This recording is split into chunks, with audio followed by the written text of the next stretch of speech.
അങ്ങനെ നമ്മളെല്ലാവരും കാത്തിരുന്ന തിരുവോണം നാളെയാണ്. തിരുവോണം ആയതുകൊണ്ട് തന്നെ കുറച്ച് പൂക്കളൊക്കെ വാങ്ങിക്കൊണ്ടുവന്നു ഭഗവാന്മാർക്ക് അലങ്കാരം ചാർത്താനും പൂക്കളൊക്കെ ഇടാൻ വേണ്ടിയിട്ട്. ഓണക്കാലം ആയതുകൊണ്ട് തന്നെ പൂക്കൾക്കൊക്കെ നല്ലോണം വില കൂടിയിട്ടുണ്ട്. വാങ്ങാണ്ടിരിക്കാൻ പറ്റിയില്ലല്ലോ, കുറച്ച് പൂക്കളൊക്കെ വാങ്ങിക്കൊണ്ട് വന്നു. കഴിഞ്ഞ വർഷം തിരുവോണത്തിൻ്റെ അന്നാണ് ഞാൻ ഈ വീട്ടിൽ താമസമായത്. ഇന്ന് വരെ ഐശ്വര്യന്നെ ഉണ്ടായിട്ടുള്ളൂ. ഭഗവതി എന്നും കാക്കുന്നുണ്ട്. ഇതാ എല്ലാവരും നല്ല മാലയൊക്കെ ചാർത്തി തിരുവോണത്തെ വരവേൽക്കാനായിട്ട് റെഡി ആയിട്ടുണ്ട്. അങ്ങനെ ഇത് നാളെ എൻ്റെ അമ്മയ്ക്ക്, എൻ്റെ ഭഗവതിക്ക് അവിലും മലരും കുറച്ച് പാക്ക് ചെയ്ത് വെച്ചു നാളെ കൊണ്ടുപോകാനായിട്ട്.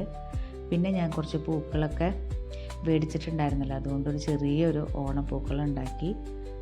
ഞാൻ ഒറ്റയ്ക്കായതുകൊണ്ട് തന്നെ ചെറിയൊരു കളാണ് ഉണ്ടാക്കിയത്. അപ്പോൾ ഞാനും എൻ്റെ കുടുംബവും തിരുവോണം ആഘോഷിക്കാനായിട്ട് റെഡി ആയിട്ടുണ്ട്. നിങ്ങൾക്ക് എല്ലാവർക്കും എൻ്റെ ഹൃദയം നിറഞ്ഞ ഓണാശംസകൾ. ഹാപ്പി ഓണം.